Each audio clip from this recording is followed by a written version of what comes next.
Hernán Santana. Hola Antonio, hola a todo equipo, muy buenos días. Me gustó lo de Fernando Junior. Sí, más que Fernando el Chico. Porque va a ser solo Vinicius o Neymar, después ponerse lo de Junior, ¿qué pasa? Un poco de democracia, ¿no? Con los nombres también. No, pero Fernán está bien. Está bien. Como quiera. Y estabas diciéndonos ahí, cuando estábamos escuchando los anuncios, que también sabías de más pacifistas que se han llevado tiros, ¿no? Sí, yo creo que todos conocemos el famoso caso, el famoso, en el peor de los sentidos, caso de John Lennon, el disparo que se llevó también por una persona que muy curiosamente alegaba haberse inspirado en una novela que aprovecho para recomendar a toda la audiencia, que es El guardián entre el centeno, de J.D. Salinger, ¿no? En inglés conocida Catcher in the Rye, una novela también ínfimamente, o no ínfimamente, sino es conocida y es famosa, pero en parte tal vez porque se le ha atribuido toda una leyenda negra, ¿no? de personas que han asesinado, dicen que inspiradas en ella.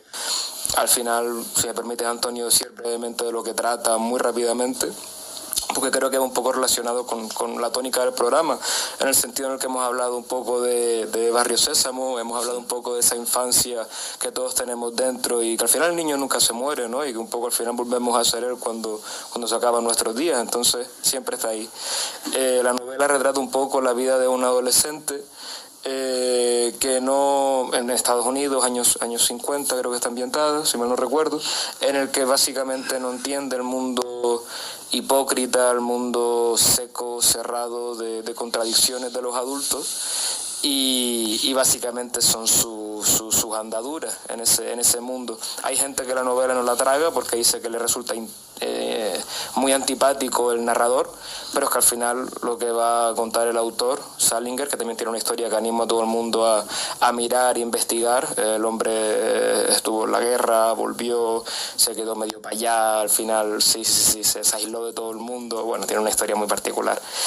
Y al final es eso, y una cosa curiosa de la novela es que el personaje que tiene más madurez de todo es la hermana pequeña del narrador, Phoebe, creo que se llamaba, que tenía como 5 o 4 años, o 6 por ahí, que de su ingenuidad, su inocencia y su candidez es capaz de ver el mundo mucho más claro que todas las nieblas que siembran los adultos alrededor del protagonista.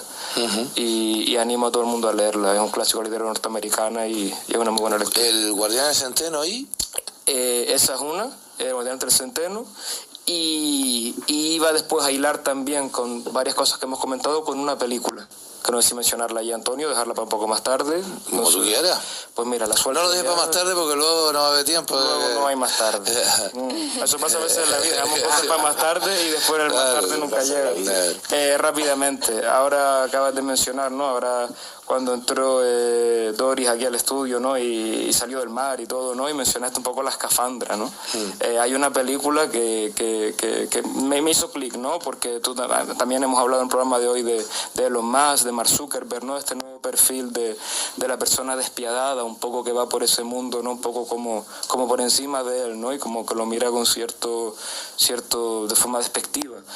Y esa carencia, ¿no? Un poco de decir, oye, somos humanos, tempo fui, momento mori, ¿no? Al final todos somos polvo.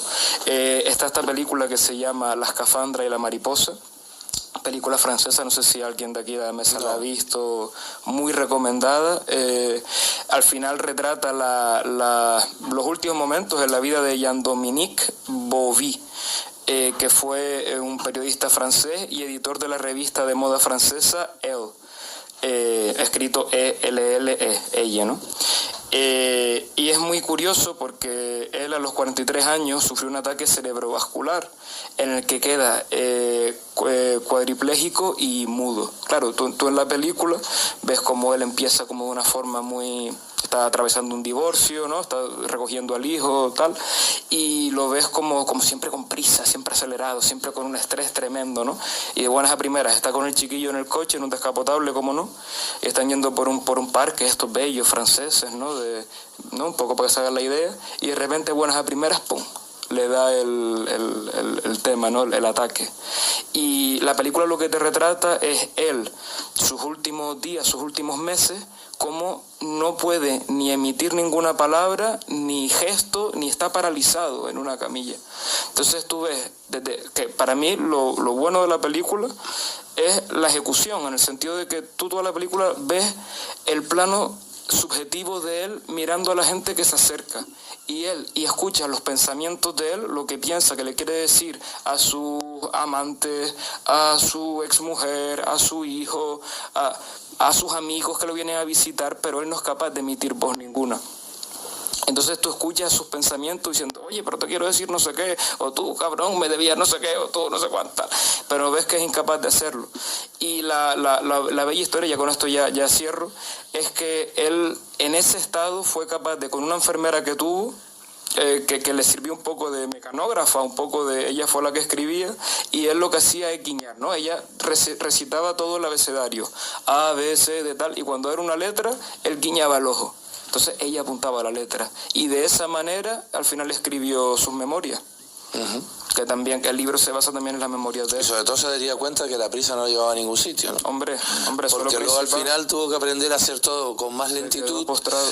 Y a ser más observador y más analítico, ¿no? Lo que importante es la comunicación, ¿verdad?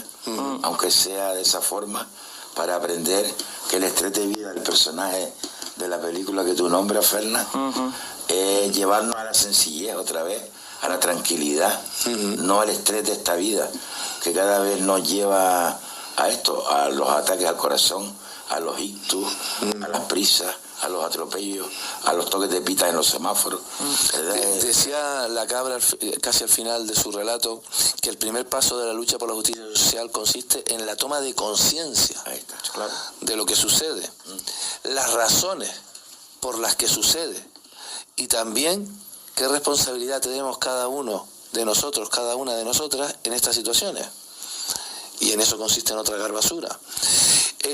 Cuando hablaba la Cabra de reproduciendo las palabras de Bob Marley, cuando decía hay quienes se empeñan en hacer de este un mundo peor no descansan nunca. Pues bueno, miren, fíjense lo que es, cómo se puede distinguir a una persona malvada. Cuando tienes dinero para dar y regalar, como Elon Musk o Mark Zuckerberg,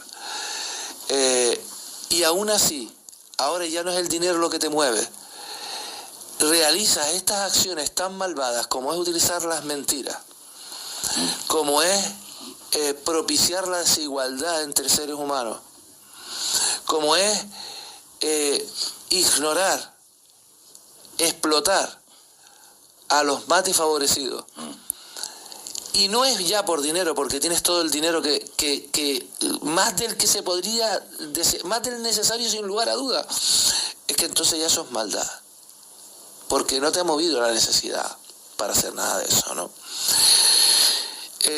Hay un libro, ya que estamos recomendando libros, que me pareció uno de los libros más absurdos que he leído, pero a la vez más reveladores, porque insistía tanto en lo mismo, que es la historia del señor Sommer, ¿no? Es un libro escrito por Patrick Süskind, que es el autor del perfume. ¿Y quién diría que es Patrick Süskind el autor de ese otro libro? Porque no tiene nada que ver el relato del perfume, que es un relato impresionante, con el del señor Sommer, que también es impresionante, pero en otra línea, más bien en la línea de Barrio Sésamo que estábamos hablando antes. Un señor que no para de ir corriendo de un lado a otro. No tiene protagonismo en el libro, simplemente comentan sobre él porque se le ve por la montaña corriendo y va a algún lado el señor Sommer, y luego se le ve por la ciudad corriendo y va a algún lado, y a cada momento se va trascendiendo la novela y de vez en cuando aparece el hombre corriendo y todo el mundo se pregunta dónde va el señor Sommer. No le voy a hacerle un spoiler pero es que el final es tan sencillo, pues se los recomiendo, porque se van a reír un rato, sobre todo cuando terminen de leerlo, porque todo el libro es una moraleja,